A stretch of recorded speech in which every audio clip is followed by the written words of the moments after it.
네, 마켓세븐 오늘은 좀 색다른 버전으로 저희가 준비를 해봤습니다. 더 풍성해진 시장 얘기 기대를 해주시고요. 수요일에 함께하는 분 소개를 해드리겠습니다. 유한타증권 반포 PIB센터 한상혁 차장과 함께하겠습니다. 안녕하세요. 네, 안녕하세요.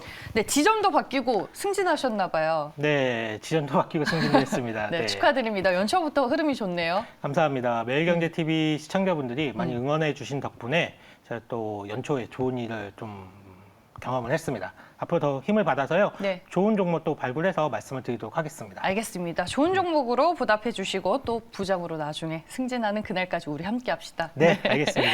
네, 그럼 마켓세븐 오늘의 준비한 주제부터 공개를 하겠습니다.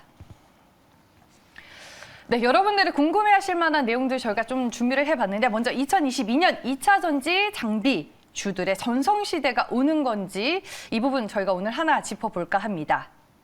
네, 그리고 CS2022 많은 분들이 궁금해하실 것 같은데 시장에 어떤 영향을 줄지 이것도 저희가 체크를 해볼 거고요. 마지막으로는 어제 저녁에 나온 기사 제가 한번 넣어봤습니다. 소카도 코스피 상장을 착수하고 있다고 합니다. 네, 이 중에서 먼저 첫 번째 주제부터 한번 보도록 하겠습니다. 아니, 2021년에는 2차 전지 소재주들의 해였다면 2022년 연초부터는 2차 전지 장비주들의 흐름이 심상치가 않아요. 네, 뭐 지난주에 2차 전지 밸류체인은 적어도 1분기 정도는 보수적으로 한번 접근을 한번 해야 될 것 같다라는 말씀을 드린 바가 있는데요. 이게 LG 에너지 솔루션 상장 전후로 벌어질 수 있는 수급 공백 현상을 좀 우려를 한 것인데요. 하지만 이제 그 와중에 최근에 이제 장비 쪽은 상대적으로 매우 강한 흐름이 나타나고 있어요. 일단 기본적으로는 소재 쪽이 밸류에이션 프리미엄을 많이 받을 수밖에 없잖아요. 그러니까 장비 업종은 대표적으로 수주 산업이다 보니까 지속적으로 매출이 발생할 수 있는 소재 업종보다는 밸류에이션 할인 요소를 좀 받을 수밖에 없는데 일단은 뭐 작년 같은 경우에 소재 업체들 대부분의 실적이 좋았어요. 기대치를 좀 상회하는 흐름이 좀 나왔었고 장비 쪽은 코로나로 인해서 전반적으로 고객사들의 장비 발주가 연기가 되는 흐름이 있었고 그나마 나오던 장비 수주 역시도 중국의 저가 수주가 대부분이었거든요.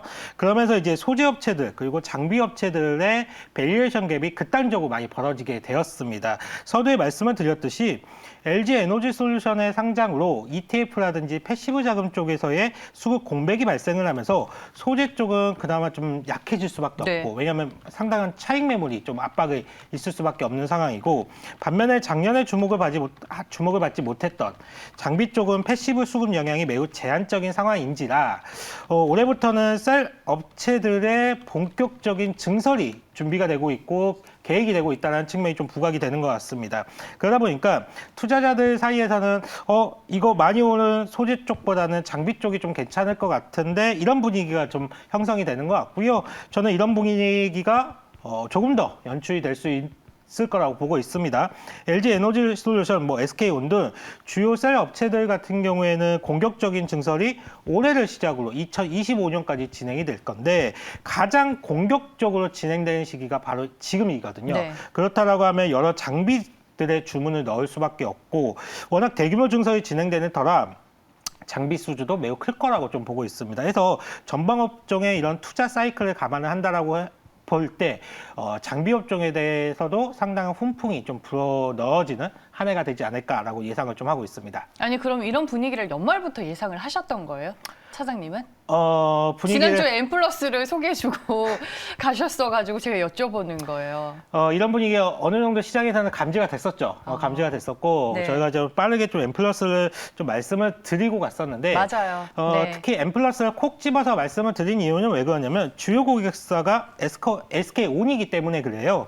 잘 아시다시피 SK온이 배터리 셀 사업자 중에서는 후발주자이기 때문에 가장 공격적으로 증설을 진행하고 있는 회사 중에 하나거든요. 당연히 연간 증설 규모 증감률이 가장 높을 수밖에 없습니다. 그리고 이게 배터리 생산 방식에서 이 G-스태킹 방식이라는 게 있어요. 이게 뭐냐면 원래 LG 측에서는 양극재, 분리막, 음극재를 이렇게 차곡차곡 쌓는 방식을 좀 채택을 했었거든요. 근데 삼성이랑 SK 쪽은 좀 방식이 달라요. 그러니까 영어 G자 모양 있잖아요. 거기서 양극재와 음극재를 이제 쌓고 번갈아 가면서 이제 분리막을 쌓는 방식이거든요. 이게 G스태킹 방식이 이게 배터리 효율은 좀 떨어진다고 하더라도 안정성 면에서는 좀 뛰어난 공법으로 좀 알려져 있습니다. 일반적으로. 그래서 작년에 LG 측이 배터리 화재 때문에 상당히 곤욕을 치르지 않았습니까? 그러면서 LG 쪽에서도 이 G스태킹 방식을 좀 도입을 검토 중인 것으로 좀 알려져 있어요. 그리고 SK 쪽으로 이 스태킹 장비를 M+가 공급을 하고 있기 때문에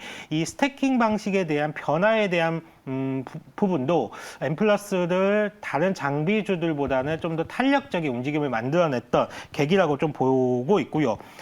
단기적으로 뭐 좀 가파르게 좀 올랐기 때문에 주가의 조정은 언제든지 나올 수 있다라고 보고 있습니다. 하지만 지금의 주가 수준이 최고점의 주가 수준이다라고 보고 있지는 않아요. 분명히 지금보다도 좀 더 상승할 수 있는 룸 자체는 열려 있다라고 보고 있고요. 추가적으로 제가 오늘 장비주 하나 더 소개를 해드리도록 할게요. 네. 엔시스라는 회사가 있습니다. 이 엔시스라는 회사는 검사 장비 회사예요. 그리고 전극 공정부터 모듈, 팩 이런 공정까지 제조 공정 전반적인 검사 장비를 좀 제공하는 회사거든요. 이 회사의 투자 포인트도 비슷합니다. 그러니까 현재 배터리 셀 업체들이 가지고 있는 가장 큰 고민, 그러니까 화재가 나면 어떡하나. 그러니까 불량률을 제로로 만들어야 된다라는 그런 공통적인 관심이 있기 때문에 이게 자동차라는 게 자칫 사고가 나면 사람의 생명과 연결되는 부분이잖아요. 그렇기 때문에 이 안정성에 굉장히 예민할 수밖에 없습니다.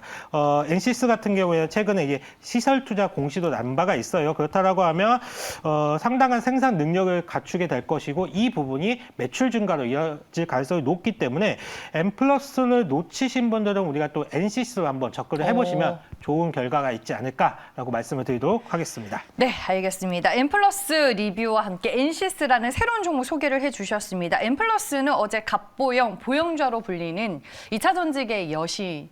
저희 네. 사심이 조금 들어가긴 했는데 저도 잘 알고 교보증권 있습니다. 최보영 애널리스트가 M+ 리포트를 내놨더라고요. 네, 맞아요. 네. 저도 그 레포트 봤는데요. 네. 상당히 잘 정리가 되어 있더라고요. 네. 아마 못 보신 분들은 한번 찾아서 보시면 도움이 많이 되실 거라고 좀 생각하고 있습니다. 네, 다음 종목으로 엔시스 또 차장님이 소개를 해주셨고 오늘 저희와 유튜브로 함께 봐주시는 분들은 PNT 얘기도 상당히 많이 하고 계시네요. PNT는 작년부터 너무 많이 올라서 좀 네. 가격적인 접근이 매력도가 좀 떨어진 것 같더라고요. 예, 그래서 저는 그거보다는 이제 오르기 시작하는 엔시스 쪽으로 한번 관심을 한번 보시는 게 어떠실까라고 보고 있습니다. 알겠습니다. 2022년은 2차 전지 장비주들의 전성시대가 될지 저희가 첫 번째 주제로 만나봤고요. 다음 주제 이어서 확인해 보겠습니다.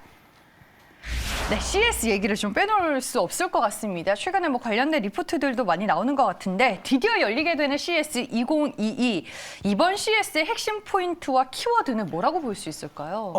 네. 일단은 지난주에도 말씀을 드렸지만 개인적으로 저는 이번 CES에 거는 기대가 상당히 큽니다. 네. 이게 CES 자체가 워낙 그 해에 가장 핫한 기술이 무엇이 될지 가늠할 수 있는 그런 자리가 되기도 하고요. 중국 기업들이 대거 불참을 했기 때문에 대한민국 업체들의 기술 우위성을 그 어느 때보다 좀 자랑할 수 있는 자리가 마련되지 않을까라고 좀 생각을 하고 있고 실제로 우리나라가 이번에 416개의 부스 설치를 했다라고 해요. 이는 역대 최대치를 기록했던 390개보다 훨씬 더 많은 부스 숫자고요. 일단 올해 주목해야 할 트렌드로 뭐 스마트 홈, 디지털 헬스케어, 푸드테크, 그리고 미래 모빌리티, NFT를 제시를 했는데 푸드테크는 조금 생소하시죠?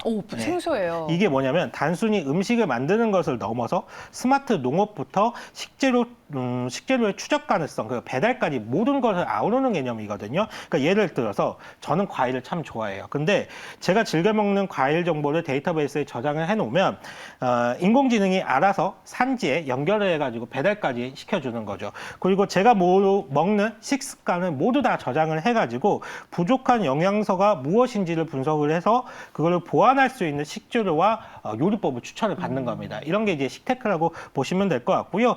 AI를 통해서 솔루션을 제공받는 서비스를 좀 이해를 하시면 좋으실 것 같습니다.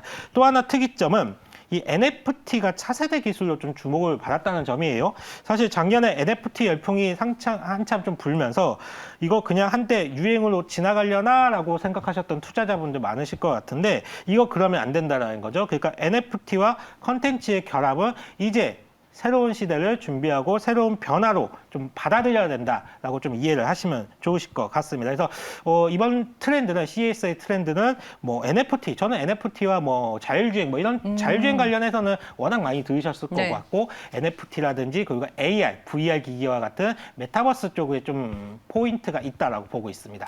그러면 결국에는 CES 2022와 연결지어 볼 수 있는 거는 대표적으로 IT 업종과 섹터인 거네요. 네, 맞습니다. 뭐 IT 섹터가 가장 기본이라고 좀 할 수가 있겠죠. 그리고 네. 최근에 이제 VR, AR 기기라든지 뭐 이런 것들의 출시가 예정이 되어 있기 때문에 아마 이런 쪽을 조금 더 우리 투자자들의 관심을 좀 높여보실 필요가 있다라고 보고 있고, 뭐 여러 주제, 뭐 다양한 기술들이 선보일 예정이지만 역시나 대한민국이 주도하고 그리고 어느 분야에서 가장 잘할 수 있을지 이 부분은 좀 잘 고민할 필요가 있다라고 보고 있습니다.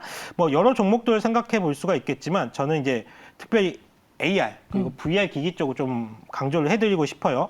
지금은 이제 스마트폰 없는 사람 없잖아요. 대부분 네. 다 스마트폰 가지고 계시잖아요. 근데 향후 몇 년 안에는 스마트 글라스라든지 이 VR 헤드셋을 안 가지고 있는 사람은 찾기가 힘들어질 것 같아요. 물론 이제 스마트폰을 통해서도 일정 부분 메타버스 서비스를 이용할 수가 있고 서비스를 뭐 제공받을 수가 있지만 결국에는 이 전용 기기에 대한 니즈가 상당히 커질 거라고 보고 있거든요.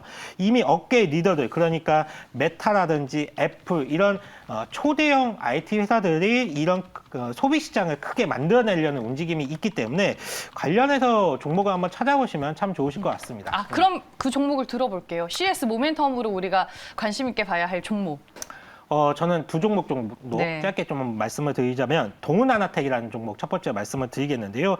햅틱 IC 칩이라는 것을 굉장히 오랫동안 준비한 회사죠. 원래는 팹리스 업체입니다. 그리고 이게 이제 작년 같은 경우에 전반적으로 휴대폰 판매가 부진하면서 실적이 조금 부진했다라고 하면 올해는 상당히 많은 변화를 좀 보여줄 수 있을 것 같아요. 이 햅틱 IC 칩이라는 게 우리가 화면을 터치를 했을 때 촉감이라든지 힘 그리고 진동을 느낄 수 있는 그런 칩인데 현재 오큘러스의 제품 공급을 좀 논의 중인 것으로 좀 알려져 있고요. 그 외 자동차 쪽으로도 수요가 매우 커지고 있습니다. 최근에 가장 최신의 자동차를 본다라고 하면 디스플레이가 굉장히 크게 나오잖아요. 이 디스플레이가 크게 나왔을 때 터치 패널을 운전자가 보지 않고 느낄 수 있게 그렇게 진동의 힘을 느낄 수 있게 그런 칩이 상당히 기능이 많이 탑재가 되기 때문에 실제로 현대차로 작년부터 뭐 G80이라든지 GV80으로 이미 터치 컨트롤러를 공급하기 시작을 했고요. 현대차에서는 상위 모델의 대부분의 이 터치 컨트롤러를 조금 많이 확대할 전망이기 때문에 상당한 실적 퍼포먼스를 보여주지 않을까. 거기에 이제 VR 기기 쪽으로도 공급이 본격화된다라고 하면 멀티플 상향까지도 노려볼 수 있는 종목이다라고 말씀을 드리겠고요. 네. 또 하나 말씀을 드린다라고 하면 동은아나텍이 이 메타와 관련해서 좀 연결지을 수 있는 회사라고 한다라고 하면 또 애플을 빼놓을 수가 없겠죠. 애플 역시도 미래 먹거리로 이 메타버스를 좀 콕 집어서 지금 사업을 육성을 하고 있는 만큼 애플 같은 경우는 올해 말에 이제 AR 기기를 신제품을 출시할 예정으로 되어 있어요. 보통 4분기에 신제품이 나온다라고 하면 부품사들한테 오더는 보통 2분기에 내려가게 그렇죠. 됩니다. 그리고 네. 1분기부터는 이 제품과 관련된 스펙 논의가 진행이 될 거거든요. 그렇다고 하면 이와 관련된 제품 논의를 가장 활발하게 보여줄 수 있는 회사들이 LG그룹사들이에요. 상당히 LG그룹사들이 애플과의 파트너십이 강하고 그렇다고 하면 우리가 LG 쪽과의 그런 밸류 체인을 한번 점검해 볼 필요가 있다 해서 더구전자 보고 있습니다. 일단은 이 더구전자는 이제 스티프너라고 하는 무게 중심을 잡아주는 이런 제품이라든지 이 브라켓이라는 제품을 통해서 LG 이노텍으로 카메라 부품을 제공하는 업체인데요. 애플이 AR 기기를 출시한다라고 하면 당연히 카메라가 들어갈 것이고 한두 개 들어갈 거 아니에요. 아마 4개, 5개 이상 이렇게 들어가게 될 건데 그러면 당연히 LG 이노텍이 이 카메라 모듈을 공급을 할 것이고 이 카메라 모듈에 들어가는 부품들을 더구전자가 공급을 할 가능성이 상당히 높습니다. 이미 애플에서 이 탄소 중립을 위한 협력사를 한번 리스트를 한번 싹 발표한 적이 있었거든요. 거기 리스트에 더구전자가 포함이 되어 있기 때문에 아마 2030년까지 LG 이노텍과 LG 이노텍과 같이 해서 협업을 해서 애플 쪽을 상당한 실적 성장을 보여줄 가능성이 높다라고 보고 있고요. 이미 LG 이노텍이 작년부터 상당한 주가의 퍼포먼스를 보여주고 있잖아요. 저는 더구전자의 미래의 주가 모습을 LG 이노텍이 먼저 보였다라고 보고 있습니다. 해서 전반적으로 봤을 때 CES 그리고 올 한 해 전체적으로 봤을 때 VR, AI 기기라든지 이런 신제품들이 출시가 된다는 점을 봤을 때 이와 관련된 부품 회사들 앞서 말씀드렸지만 동훈아나텍 그리고 덕우전자까지 한번 관심 있게 보시면 참 좋으실 것 같습니다. 네, 알겠습니다. 차장님 이번에 CS 2022 상당히 중요하게 보고 있다라고 말씀해 주셨고 오늘 두 가지의 정보 말씀해 주셨습니다. 동훈아나텍은 햅틱 드라이버 IC가 자동차와 AR, VR 기기로 확대가 되고 있다는 점 하나의 포인트로 꼽아주셨고 덕우전자 같은 경우에는 F형 모멘텀을 기대해 볼 수 있다라고 투자 포인트를 잡아주셨습니다. 여러분들 종목 공부 잘 한번 해보시길 바라겠고요. 새롭게 선보인 마켓세븐은 여기서 마무리하겠습니다. 지금까지 유한타증권 반포 PRB센터 한상혁 차장과 함께했습니다. 고맙습니다. 감사합니다.